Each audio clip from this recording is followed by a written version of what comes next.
And there went a man out of the house of Levi and took to wife a daughter of Levi.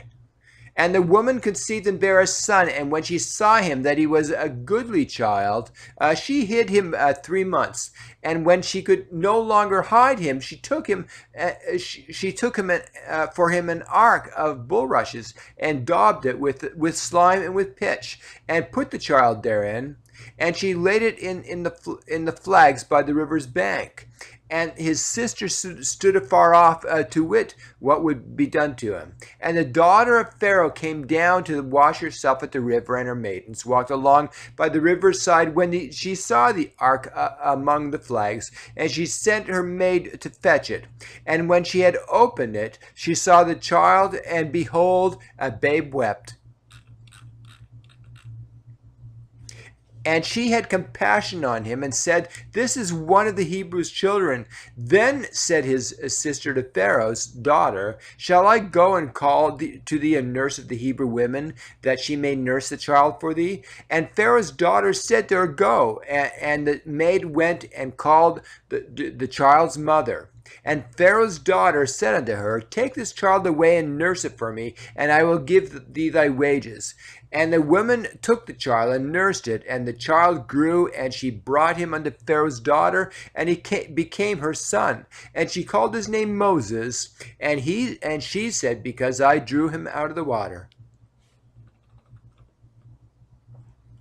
And it came to pass in those days, when Moses was grown, that he went out unto his brethren, and looked on their burdens. And he spied an Egyptian smiting an Hebrew, one of his brethren. And he looked this way and that way, and when he saw that there was no man, he slew the Egyptian, and hid him in the sand. And when he went out the second day, behold, 2 men of the Hebrews strove together. And he said to them that did the wrong, "Wherefore smitest thou thy fellow?" And he said, "Who made thee a prince and a judge over us? Intendest thou to kill me, and thou killest as thou killest the Egyptian?" And Moses feared and said, "Surely this thing is known." Now when Pharaoh heard this thing, he sought to slay Moses. But Moses fled from the face of Pharaoh, and dwelt in the land of Midian. And he sat down by a well, and the priest of Midian had 7 daughters. And they came and drew water, and filled the troughs to water their father's flock. And the shepherds came and drove them away. But Moses stood up and helped them, and watered their flock. And when they came to Reuel, their father, he said, How is it that ye are come so soon today?"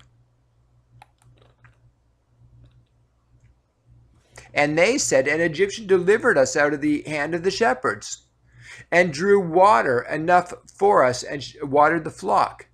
And he said unto his daughters, "And where is he? Why is it that thou left why is it that ye have left the man?